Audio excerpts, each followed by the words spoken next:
irmãos? Amém? Quantos aqui estão felizes com Jesus? Dá uma glória a Deus bem forte aí. Aleluia. Os irmãos estão mais profundos, mais longe assim. É o medo do Covid? O que é, irmãos? Ó, se o Covid já foi embora, irmãos. Segundo o Marquinhos, já pode ficar sem máscara. Queridos, abre sua Bíblia comigo rapidinho, Ezequiel.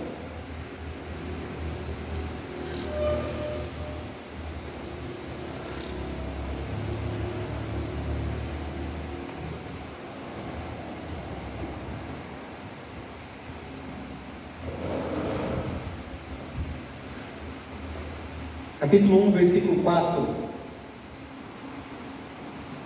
Enquanto você vai achando, eu vou lendo, tá bom? Ezequiel 1, 4.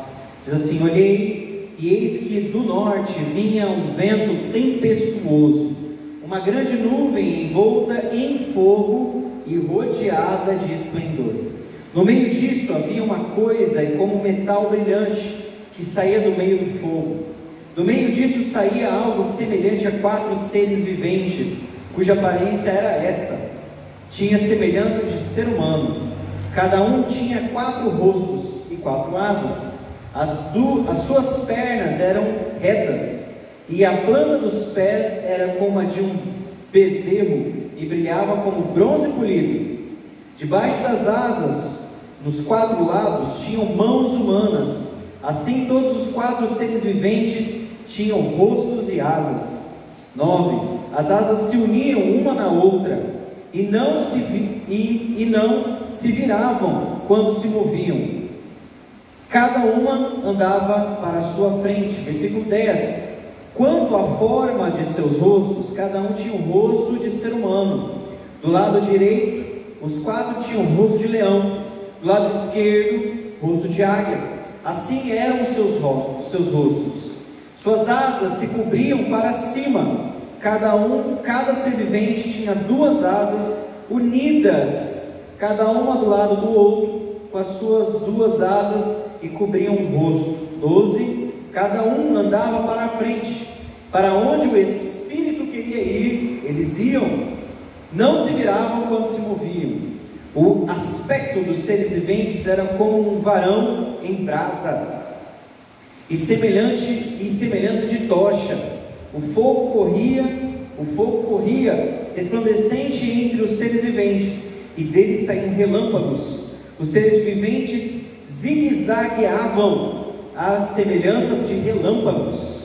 Algumas versões dizem que eles andavam como relâmpagos, mas eu fico tentando imaginar esse cenário. Versículo 15: quando eu estava olhando para os seres viventes, eis que havia uma roda no chão, ao lado de cada um deles. O aspecto da roda era a sua estrutura, eram brilhantes e como o berilo.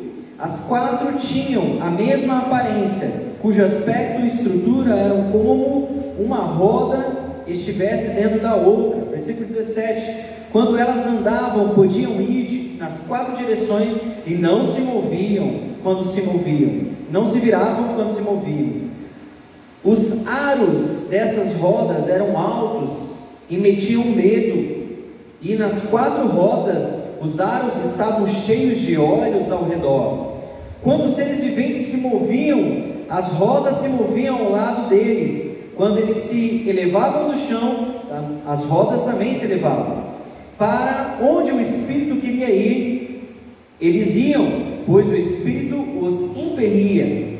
E as rodas se elevavam do chão juntamente com eles, porque nelas estava o Espírito dos seres viventes.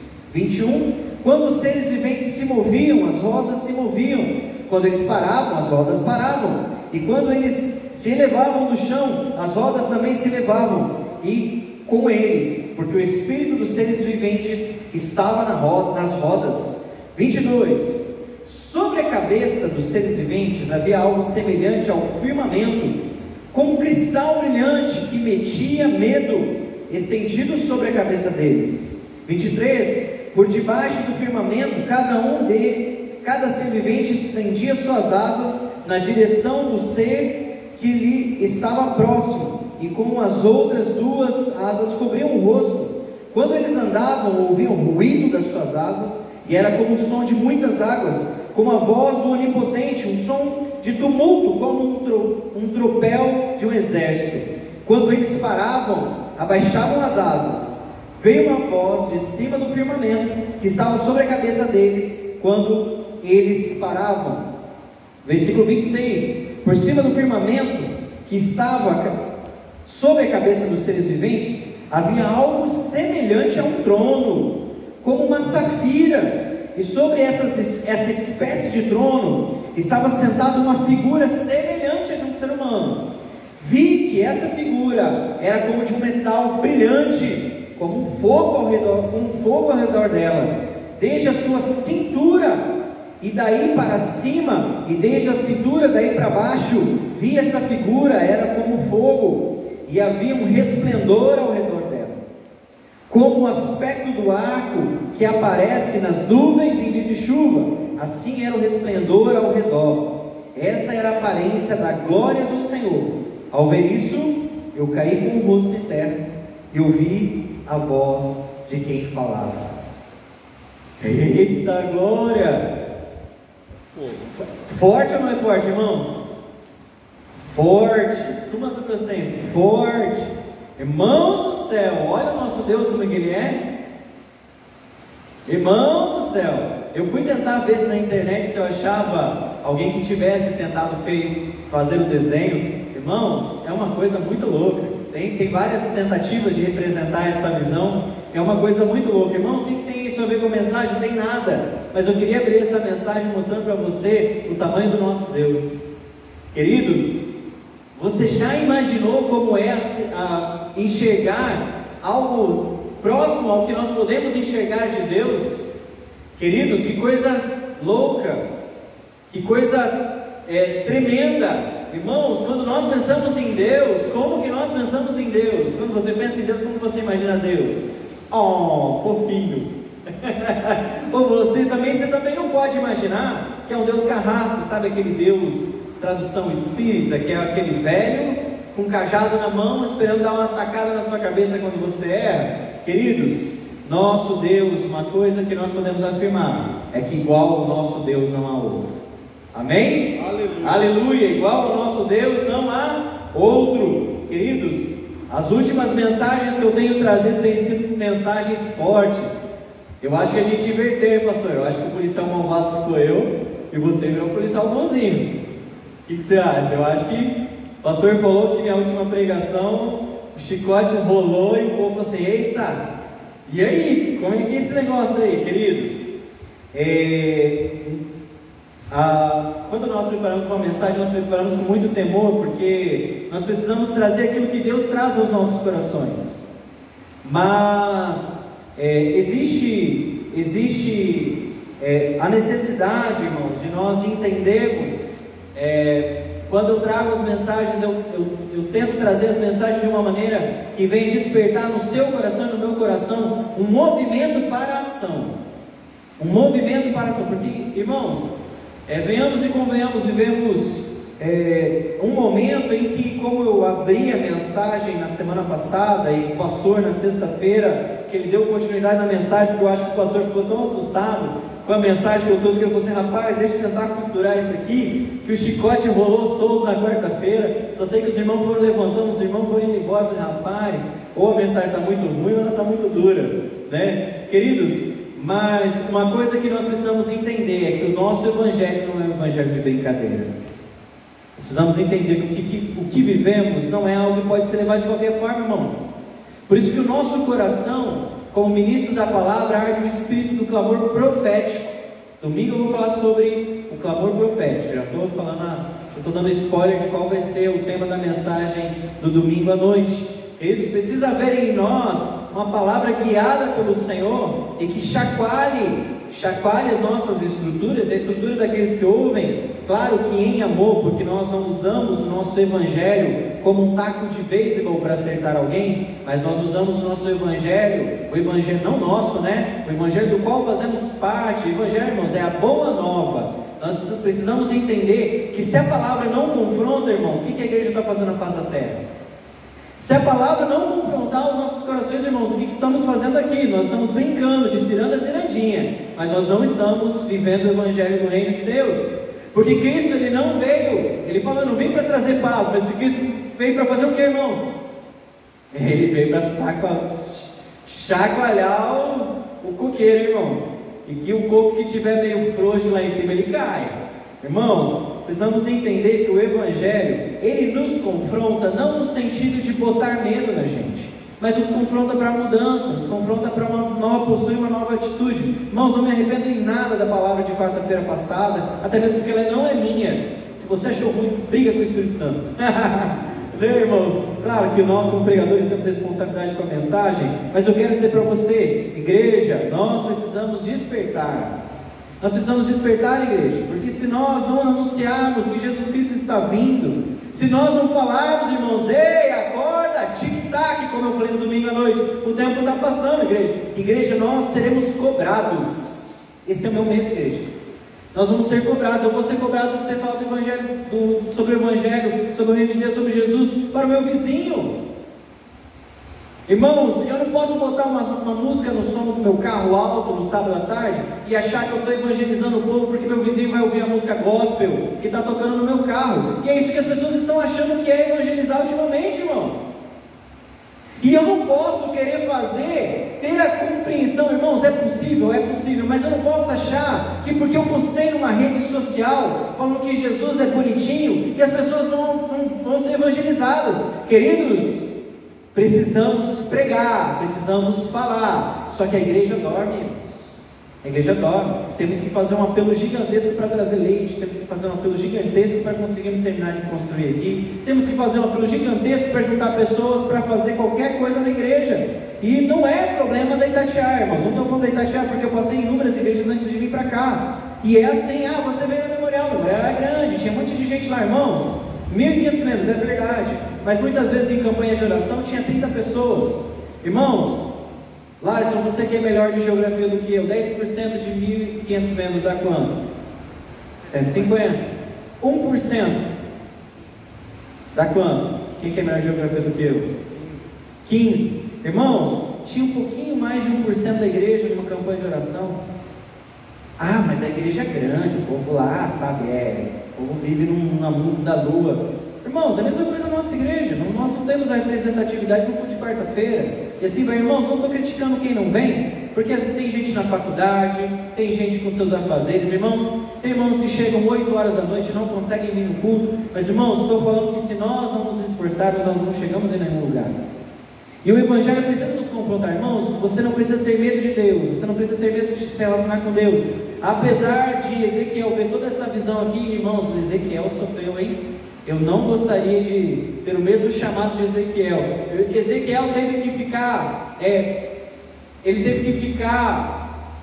eu sei que ele ficou, acho que 90 dias deitado de um lado, sem poder se levantar, 200 e tralalá dias deitado do outro lado, não podia se levantar, ele só podia comer uma comida específica, ele só podia beber um copo d'água por dia, e aquilo era a forma profética que Deus queria falar com Israel. Eu fiquei, irmãos, hoje de manhã estava lendo Ezequiel, Deus mata a mulher de Ezequiel para mostrar para o povo que do mesmo jeito ia acontecer com Israel. De um dia ele estava bem, à noite o negócio ia ser tomado. E eu fiquei pensando, cara, ele podia chorar, esbravejar, falar assim: Deus, você tirou minha mulher, estou bravo com você, não vou mais vir para a igreja. Entendeu, irmãos? E a gente, é por isso que, irmãos, ultimamente minha cabeça está em parafusos. Eu não consigo entender a nossa realidade. Eu não consigo entender a nossa realidade, irmãos. Entende? Não consigo entender esse evangelho frouxo que nós estamos vivendo. Nós precisamos viver um evangelho de responsabilidade. Irmãos, eu não preciso pregar para vocês um evangelho carinhoso, porque nós já pregamos um evangelho carinhoso há muito tempo. E talvez é por isso que a igreja não tem se posicionado. Irmãos, cansei de falar quantas vezes eu falei sobre graça, quantas vezes eu falei sobre o amor de Deus, quantas vezes eu falei sobre as virtudes e os privilégios que temos como ser cristãos. E eu acabei de me tornar pastor, dia 26 vai fazer um ano. Pastor Galdinei, quantas vezes você pregou sobre isso? Mas nós precisamos ser confrontados porque essa visão de Ezequiel capítulo 1 é a visão do próprio Deus, irmãos. Isso daqui não foi um avatar, isso aqui não foi uma figurinha pensada para botar medo nas pessoas. Irmãos, leia Apocalipse, vê como são as figuras de Apocalipse. Irmãos, depois que Ezequiel viu essa visão, ele desmaiou. Ele desmaiou. Você entende, queridos? E eu pergunto, aonde estamos como Evangelho? Eu me pergunto, aonde estou como pastor? Estava lendo uma declaração de Charles Spurgeon. Ele fala sobre pecados ocultos, e ele fala que se nós soubéssemos e tivéssemos a compreensão real e verdadeira da lei, nós estremeceríamos, porque nós cometemos, quando ele fala de pecados encobertos, não é pecado que você esconde, ele está falando de pecados que você comete sem ter compreensão de que você cometeu, pecados de forma automática, porque nós ainda estamos ligados a uma essência pecadora adâmica, vem de Adão. Queridos, quantos pecados eu já não cometi hoje?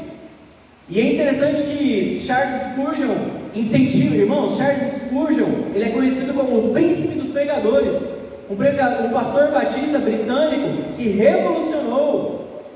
Queridos, tudo que se prega hoje tem uma essência em Charles Spurgeon, entende? Hoje os seminários, seja batista, seja presbiteriano, seja lá o que for, Charles Spurgeon, porque ele foi, como eu disse, ele tem o título de o príncipe dos pregadores.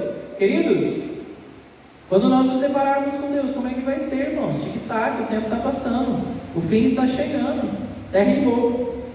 Queridos, e aí? E aí? O que vamos fazer? Queridos, eu quero concluir a mensagem da semana passada sobre justiça de Deus. O pastor Gaudelei, ele antecipou muita coisa que eu ia falar, porque eu não pude terminar a minha mensagem, mas fica tranquilo, né? Tem um pouquinho mais para você hoje aqui, né? Queridos, eu queria fazer eu não vou nem tentar fazer um resumo, porque senão nós perderíamos muito tempo, mas eu queria que você entendesse, você que estava na semana passada, ou você que assistiu o vídeo na semana passada, né? Eu acho que mexeu tanto com o povo na quarta-feira, que o povo assistiu a pregação da sexta-feira, para ver o que ia dar, né? Que hoje qual que é a cena do próximo capítulo? Sabe o final da novela, que você quer saber o que vai acontecer depois, né? Queridos, quando estudamos sobre justiça, quando estudamos sobre outras características do amor de Deus, eu vou concordar com o que o pastor Gaudelei falou na sexta-feira. Ele falou assim, não existe um relacionamento baseado só na justiça. Não tem como eu tratar minha esposa só na base da justiça, fez, ganhou, não fez, lascou. Queridos, até mesmo porque eu entendo, dentro da palavra de Deus, que um dos atributos da justiça de Deus é o amor. Não tem como eu pensar em justiça se eu não pensar em amor. E é sobre esse pilar que eu quero falar com você hoje à noite. Se teve muita pimenta na quarta-feira da semana passada, hoje vai ter algo de leve para que a gente possa entender, né, o que o Espírito Santo tem incomodado no meu coração nos últimos dias. O pastor me ligou ontem e falou, Lucas, você já assistiu a mensagem de sexta-feira, cara? Eu falei, calma aí, pastor, deixa eu me estruturar aqui no que eu vou falar para eu trazer algo para a igreja, porque existe um clamor dentro do meu coração que eu entendo que eu preciso trazer para a igreja. Se vai impactar a vida de uma pessoa apenas, amém. Se o resto ignorou, irmãos, é com o Espírito Santo. A palavra não é minha. Pastor, você já preguei essa palavra muitas vezes. Irmãos, se o Espírito Santo deu de novo, não estou falando que a palavra do pastor antes foi insuficiente, ou ineficiente, ou ineficaz, mas lembra daquele movimento pendular que eu falei há um tempo atrás? Que nós hoje estamos na decadência, nós entendemos o que Deus quer, mas passa-se o tempo, quando nos damos conta, nós estamos aonde? Aqui de novo, nós está zero de novo.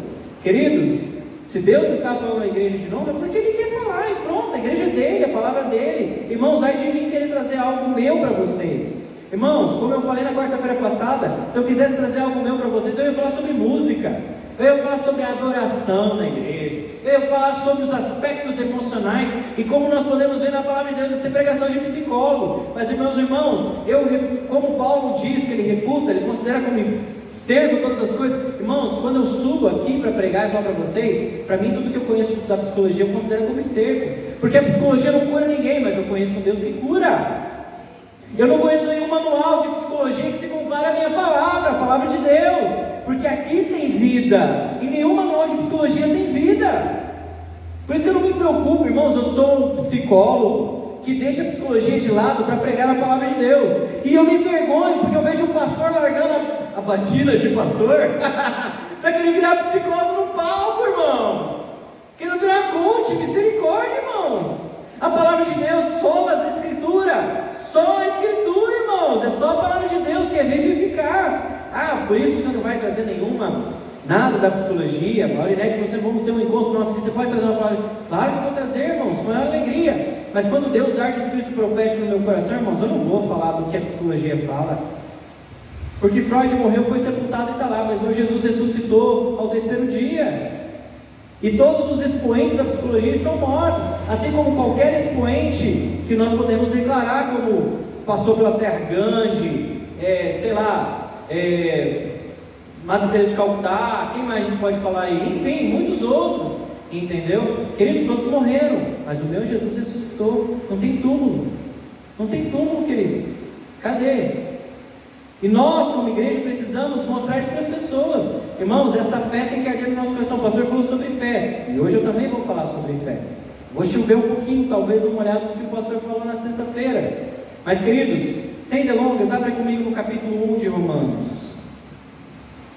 Quando falamos sobre justiça, nós falamos dentro do aspecto da soteriologia.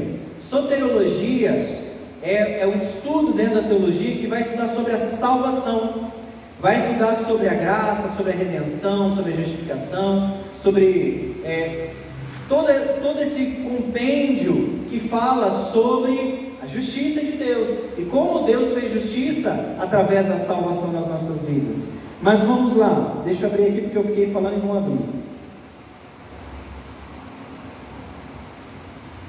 Romanos no capítulo 1, irmãos, nós vamos ler só a introdução de Romanos no capítulo 1. Diz assim, vamos ler, irmãos, vamos ler do 1. Diz assim: Paulo, servo de Cristo Jesus, chamado para ser apóstolo, separado para o evangelho de Deus, que ele no passado prometeu por meio dos seus profetas na escritura sagrada. Este evangelho diz respeito ao seu filho, o qual segundo a carne veio da descendência de Davi, e foi designado filho de Deus com poder, segundo o Espírito de santidade, pela ressurreição dos mortos, a saber, Jesus Cristo, o nosso Senhor. Versículo 5: por meio dele viemos a receber graça e apostolado por amor do seu nome, para a obediência da fé entre todos os gentios. Entre esses se encontram também vocês, que foram chamados para pertencer a Cristo Jesus. Fala assim: eu pertenço a Cristo Jesus. Eu pertenço a Cristo Jesus. Mais forte agora: eu pertenço a Cristo Jesus. Amém? A todos os amados de Deus que estão em Roma, chamados para ser santos. Qual é o nosso chamado, igreja? Fomos chamados para ser o que, igreja? Santos. Santo, santo, santo, nós os pecadores não podemos ver sua glória sem temor. Irmão, santo, santo, ele é santo, nós somos pecadores. Aqui Paulo está falando que nós somos chamados para ser santos, não mais pecadores. Você não é mais pecador, amém? Amém? Lucas está fazendo teologia nova? Não. Eu leio de novo para você, que a graça e a paz de Deus, antes, versículo 7, a todos os amados de Deus que estão em Roma, chamados para ser santos. Sim, temos ainda uma condição humana que nos prende ao pecado. Sim, pecamos, e como 1 João no capítulo 1 disse, se nós dissermos que não pecamos, estamos fazendo Deus de mentiroso. Mas se confessarmos os nossos pecados, Ele é fiel e justo para nos perdoar os pecados e nos purificar de toda injustiça. Versículo 9. Queridos, pecamos, mas somos chamados para ser santos, ou seja, somos chamados para andar em santidade. E chamados para andar em santidade não é uma coisa que acontece assim. Por isso que nós estamos num processo de regeneração, estamos em um processo de santificação. Irmãos, se eu comparar a minha vida enquanto adolescente e comparar a minha vida enquanto jovem hoje, com 33 anos, queridos, se eu não tiver evoluído na fé, em santidade, em justiça, amor e temor, estou lascado, porque fomos chamados para ser santos. Mas continuamos, queridos, versículo 8, em primeiro lugar, por meio de Jesus Cristo, dou graças ao meu Deus por todos vocês, porque a fé que vocês têm é proclamada no mundo inteiro, pois Deus, a quem eu sirvo, em meu espírito, no Evangelho do seu Filho, é minha testemunha de como nunca deixo de fazer menção de vocês, em todas as minhas orações, pedindo que, em algum momento, pela vontade de Deus, surja uma oportunidade de visitá-los. Essa é a declaração de Paulo sobre o chamado dele, sobre a certeza dele. Paulo tem um chamado, ele tem uma convicção de que pela graça, pela fé em Deus, pela misericórdia do bom Deus, em justiça, Deus o chama para o Evangelho e o torna participante. Só Paulo, porque Paulo faz parte do rol dos super-heróis da Bíblia. Não, irmãos. Versículo 16 diz assim: pois não me envergonho do Evangelho, porque é poder de Deus para a salvação de todo aquele que... O que está escrito na sua Bíblia? Tem que crer aí? Crê. Primeiro do judeu e também do grego, porque a justiça de Deus se revela no Evangelho, de fé em fé, como está escrito: o justo viverá pela fé. O justo viverá pela fé. Quarta-feira passada eu falei que não existe justo. Quarta-feira passada eu falei que nós estamos enrolados, porque por mérito nós não podemos nada, por força própria não podemos chegar em lugar nenhum. Sim, irmãos, só existe um justo na face da terra. Quem é o justo? O único justo, que nós conhecemos? Deus. Ele é o único justo. Na verdade, a justiça vem dele. Todo conceito e compreensão, como o pastor falou, dando eco na pregação de quarta-feira, e eu estou fechando o círculo aqui, irmãos, não existe conceito e compreensão de justiça fora de Deus. Tudo que você julga como sendo justiça, se não está ligado na palavra de Deus, não é justiça divina. A justiça humana do STF, como eu falei na quarta-feira passada, não é justiça de Deus. Não estou falando que você não vai brigar pela justiça dos seus deveres cívicos, mas, queridos, Deus é o nosso modelo referencial, expoente de justiça. Mas, queridos, Ele é o único justo. Irmãos, eu vou fazer um resumo da minha palavra aqui, porque eu quero tentar concluir com o máximo de compreensão possível. Queridos, entendam o seguinte: quem foi primeiro ser, vamos dizer assim, que foi injustiçado naquilo que nós chamamos de terra?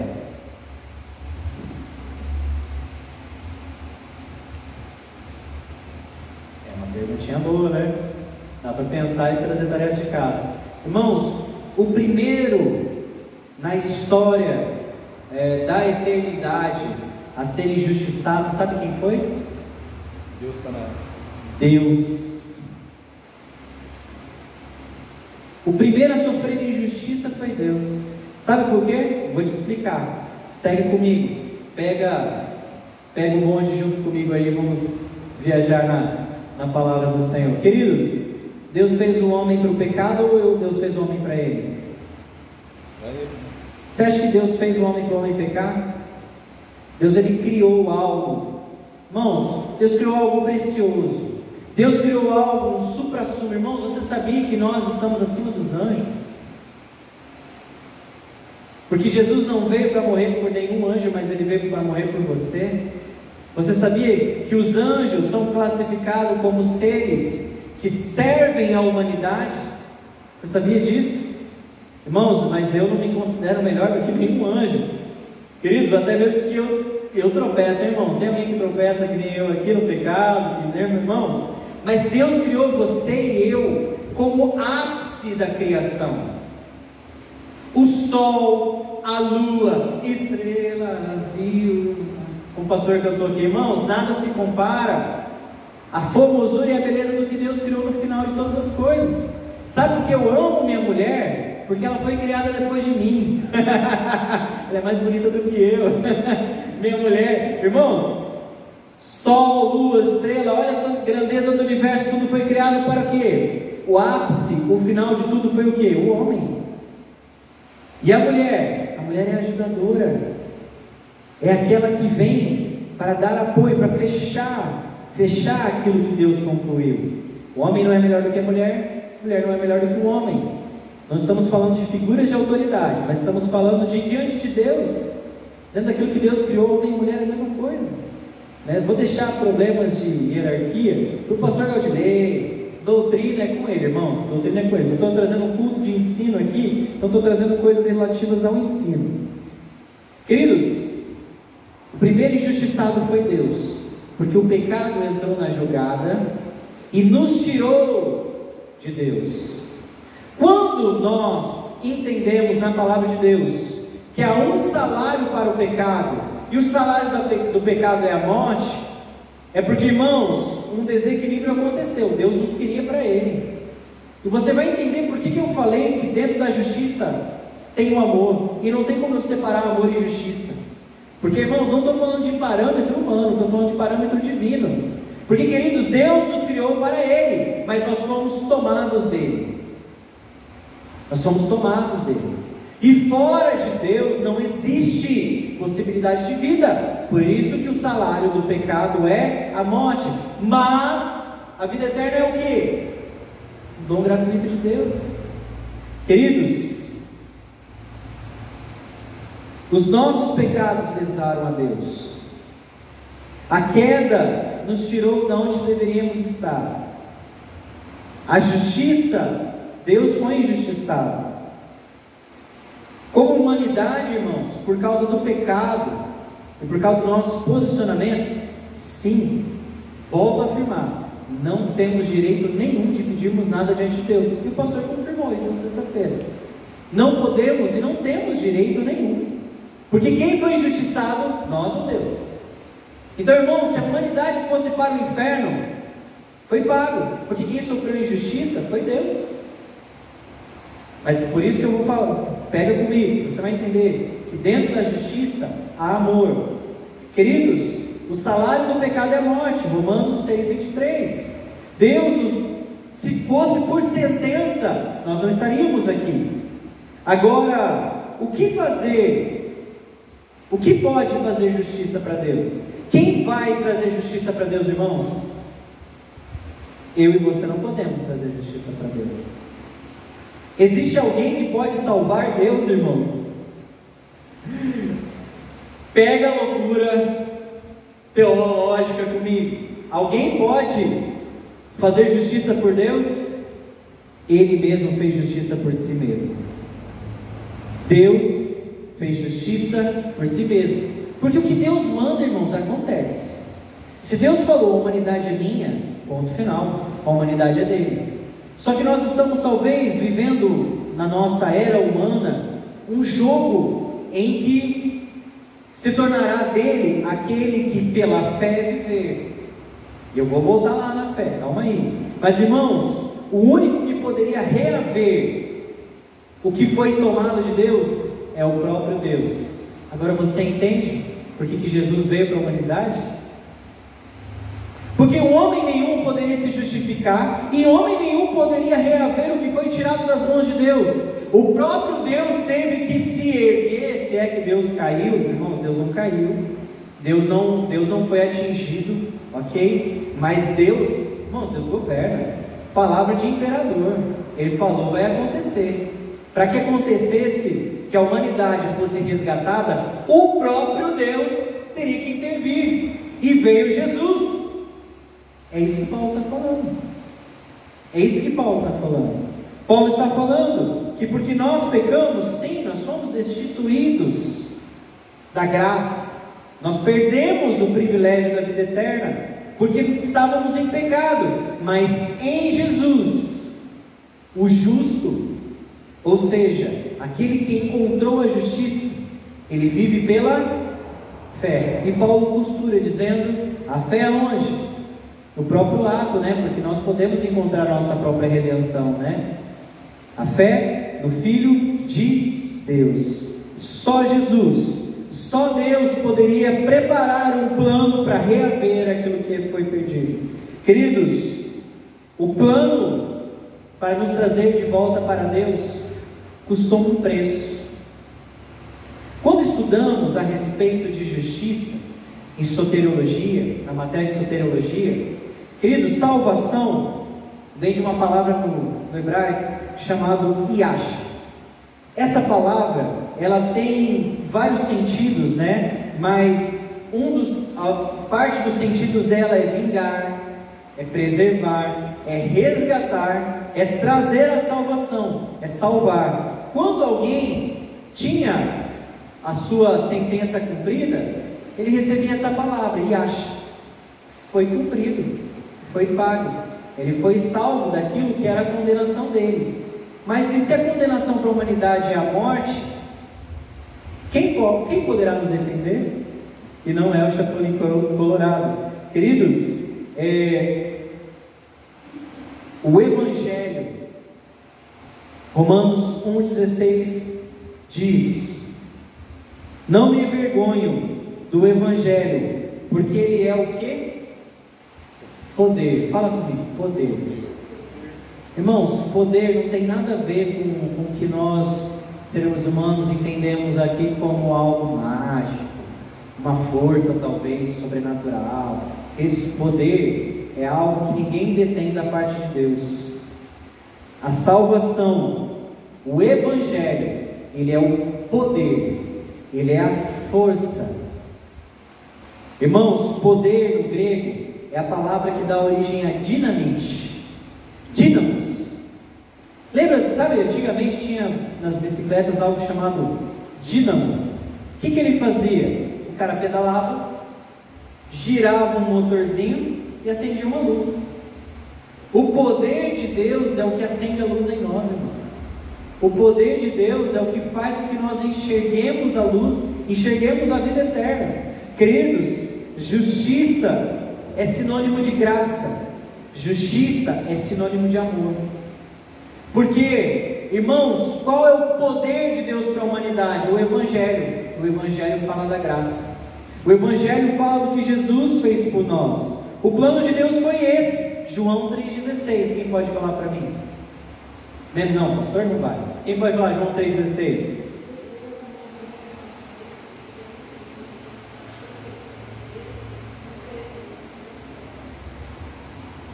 Justiça de Deus é amor de Deus. Não tem como separar a justiça e amor. O pastor separou, porque ele precisava separar para ele poder costurar a pregação de quarta-feira. Mas não se separa a justiça de Deus e amor de Deus, irmãos.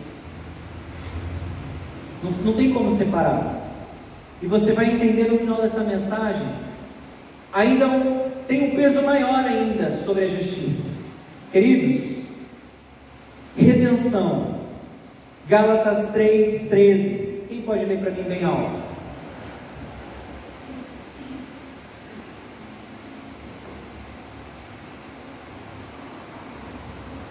Cristo nos resgatou da maldição da lei, fazendo-se maldição por nós, porque está escrito: maldito todo aquele que foi pendurado no madeiro. O plano de Deus foi nos salvar, João 3,16, e existiu uma maldição. Porque a lei não salva ninguém, irmãos. Coitados dos adventistas. Vocês estão no sal, hein? Queridos, lei não salva ninguém. Os adventistas são um dado curioso. Existe uma das cartas de Ellen White, eu li sobre ela, e ela traz a maior engano, por isso que torna os adventistas como seita. Adventismo é seita, porque Ellen White fala que guardar o sábado implica em salvação.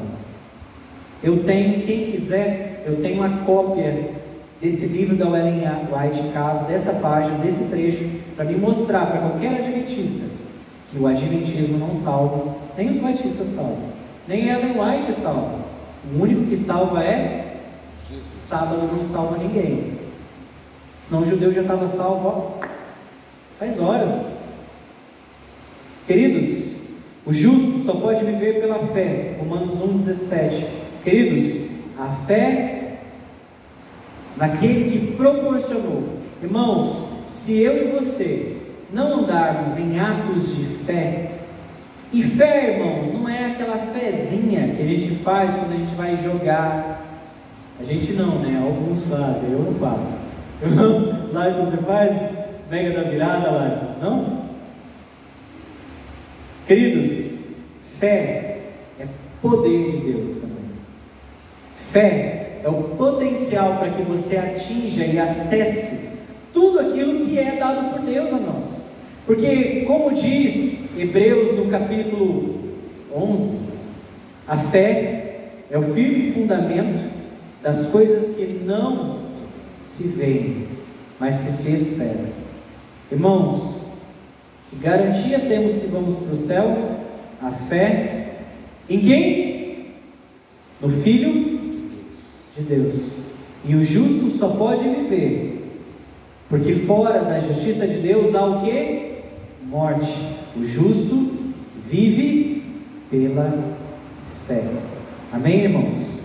Queridos, só pode viver quem tem fé. Só pode ter graça quem tem fé. Só pode desfrutar da justiça de Deus. E você entendeu que justiça não tem nada a ver com o que fazer que é certo ou errado? Porque, irmãos, eu vou lembrar algo a vocês. Que não tem nada a ver com o que nós entendemos como justiça humana.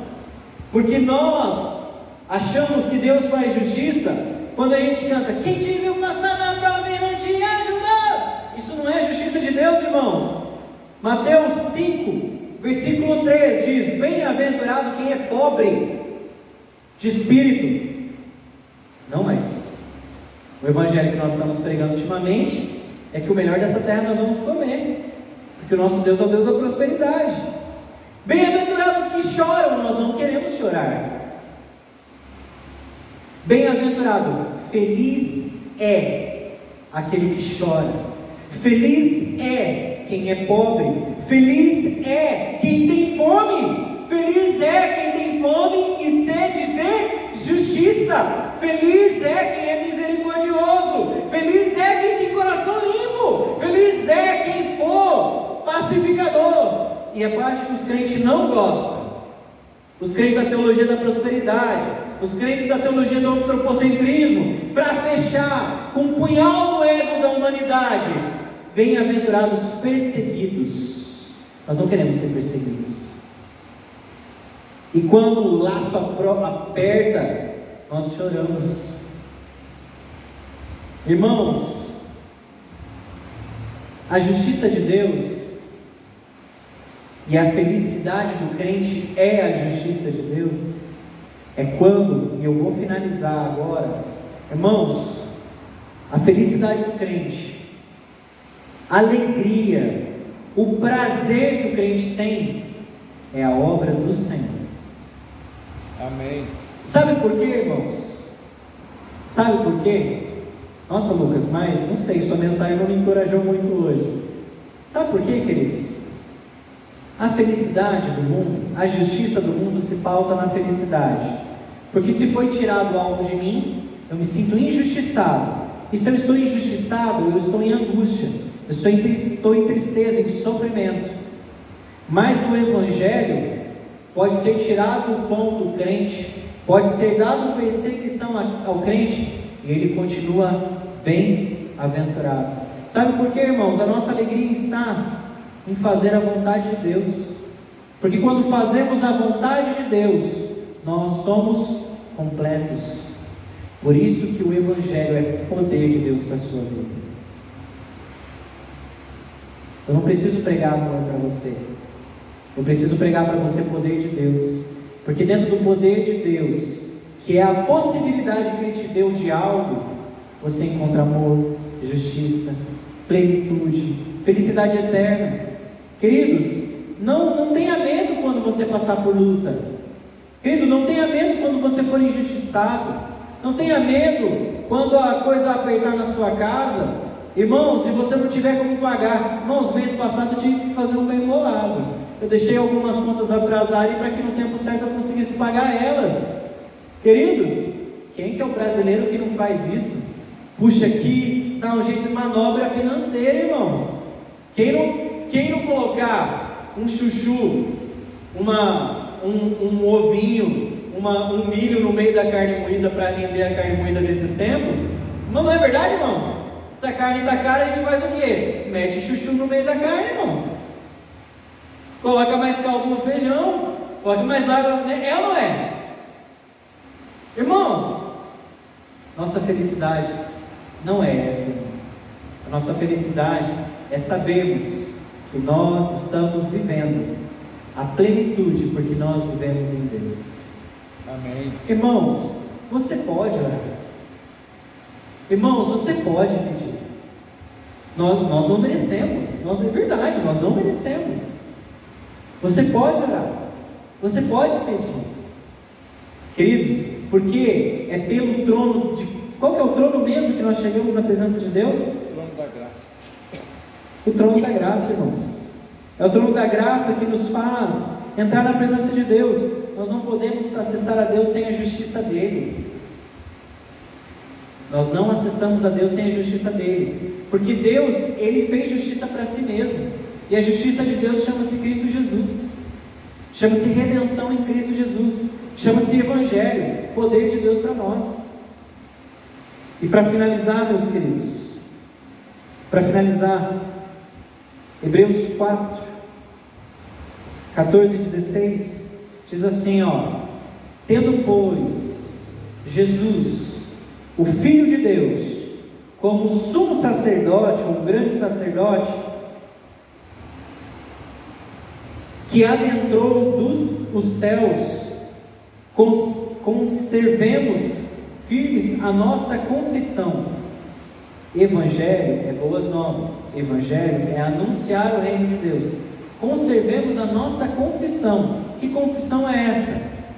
Eu creio que Jesus é o Filho de Deus, eu creio que Jesus veio trazer vida aos mortos, eu creio que Jesus é o único e suficiente Salvador, eu creio que Jesus é o único caminho que nos leva a Deus, eu creio que você precisa entender que Jesus veio para você, e nós estamos anunciando as boas novas. Isso é a nossa confissão, porque não temos um sumo sacerdote que não possa se compadecer das nossas fraquezas. Pelo contrário, ele, sendo tentado em todas as coisas, a nossa semelhança, mas sem pecado. Portanto, aproximemo-nos do trono da graça com confiança. Queridos, é por Jesus. Você entende por que justiça e amor é uma coisa só em Deus? Deus fez justiça, Deus vingou. Como que ele se vingou? É meu, a humanidade é minha? Então vem, Jesus, faça o plano para concluir. Você entendeu? Deus fez justiça. Pela humanidade, a justiça vai para o inferno, porque o salário do pecado é o quê? Mas Deus fez justiça, porque irmãos, Deus não age com injustiça. Ele fez justiça para o primeiro injustiçado, a ele mesmo. Você, minha filha, você é meu filho, você é meu. Eu estou fazendo um plano de justiça para te resgatar. Justiça a quem? A humanidade? Não, porque nós pecamos. E porque pecamos, estamos destituídos da graça de Deus. Mas em Cristo Jesus, a justiça do próprio Deus, nós nos aproximamos nele. Irmãos, agora, a conclusão.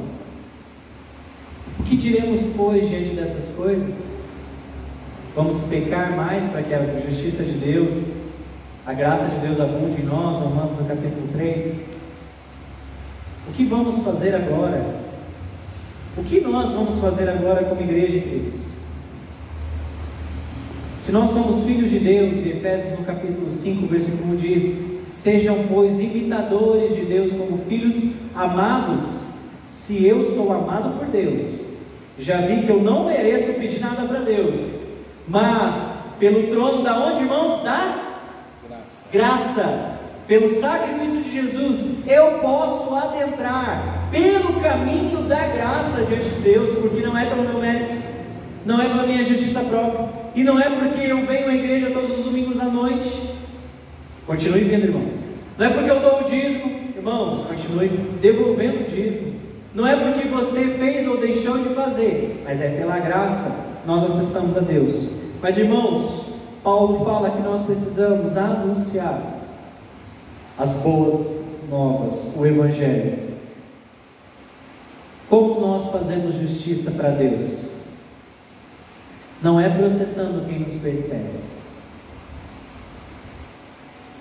Não é, sei lá, tentando fazer alguma resposta para responder Mateus capítulo 5, as bem-aventuranças. Nós fazemos justiça para Deus enquanto nós seguimos na fé, evangelizamos. Sabe por quê, irmãos? Eu e você somos portadores da justiça de Deus. Justiça não é julgamento. Você entendeu? Justiça não é julgamento. Justiça não é castigo. Justiça é amor. Você entendeu? Queridos, eu faço a justiça de Deus quando eu resgato para Deus aqueles que pertencem a Ele. E como que eu resgato a Deus? E assim, somos participantes porque nós não resgatamos ninguém, na verdade. Como nós fazemos justiça no reino de Deus? Pregando o Evangelho. Porque injustiçado foi Deus e não a humanidade. E quando nós trazemos ao aprisco do Senhor as ovelhas perdidas, nós trazemos justiça para o reino de Deus. Bem-aventurado aquele que tem fome e sede de justiça. Amém, queridos? Você recebe essa palavra? Queridos, a igreja age com justiça. Quando nós levamos a palavra para o necessitado, nós agimos com justiça. Nós agimos com justiça quando nós pregamos para um usuário de drogas, para uma prostituta, para um alcoólatra, eles se convertem. Quando nós cuidamos e asseguramos cuidado à justiça, aos órfãos, quando nós fazemos o que nós temos que fazer, nós vivemos o reino de Deus, nós fazemos o reino de Deus, e a justiça chega à humanidade pelas mãos da igreja. Amém? Queridos, essa palavra que ela cresça no seu coração, que essa palavra ela faça você entender o tamanho da justiça de Deus. Aquele Deus que eu li em Ezequiel, ele continua sendo o mesmo Deus. Nós sentimos medo porque nós não conhecemos a Deus, mas Ele é esplendoroso, Ele é lindo, Ele é perfeito. Amém, irmãos? Amém. Que a graça e a misericórdia do nosso Senhor Jesus, que o amor, a comunhão do nosso Pai seja com todos vocês. Amém? Obrigado, igreja. Deixa eu orar por você, e aí eu já devolvo a palavra para o pastor para ele que é o dono da bola, ele tem que finalizar o culto. Vamos orar? Santo Deus, eterno Pai,